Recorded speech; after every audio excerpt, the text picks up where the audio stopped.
Subscribe करे खातिर लाल button दबाई और भोजपुरी के ताजा अपडेट पहले पावे खातिर घंटी वाला बटन दबाई। छपरा जिला भोजपुरी पर लोग के बहुत बहुत स्वागत बा। जी हाँ, आज हम लोग के बतावे जा रहल बनी फिल्म हम हैं हिंदुस्तानी के फिल्म रिव्यू, यानी 3 घंटा के फिल्म के कंक्लूजन हम मात्र 2 मिनट में निकाल के लोग के बतावे जा रहल बनी कि फिल्म के का कहानी का सीक्वेंस का रोल कैसे बा। रोल के बता दी कि बीते दिन खेसारी लाल यादव के फिल्म लागल हम हैं हिंदुस्तानी। जी हाँ, बाबरी मस्जिद के नाम बदल हम हैं हिंदुस्तानी, जौन की बहुत ही विवाद में रहल खेसारी लाल के फिल्म। काहे कि बाबरी मस्जिद के नाम से जब ट्रेलर आई तब मार्केट में बहुत हिट रहे, लेकिन फिल्म पर रोक लाग गई।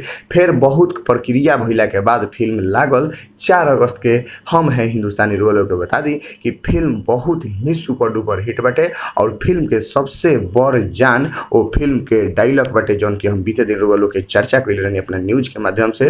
वो है कि मुझे गर्व है कि मैं हिंदुस्तानी हूँ और मुझे घमंड है। यह बात क्या है कि हम ये वाला जो डायलॉग बटे ये मार्केट में सबसे ज़्यादा सुपर डुपर हिट बा, यानी सिनेमा हॉल में जब ये गूंजता तब पब्लिक लोग भी झूम उठताटे। जो देशभक्ति के जोश वो लोग के अंदर में जाग जा रहा बटे। यही से समझ सकतनी कि ये फिल्म में जबरदस्त एक्टिंग खेसारी लाल यादव के देखे के मिलल बा। काजल राघवानी के और दू गो विलन संजय पांडे और अवधेश मिश्रा दोनों जना के तड़का में देखे के मिलल बटे सारा लोग के। अभी तक के फिल्म के रिस्पांस ये बटे कि बहुत ही सुपर डुपर हिट, धर्म संप्रदाय से हट के ये फिल्म बनल बटे।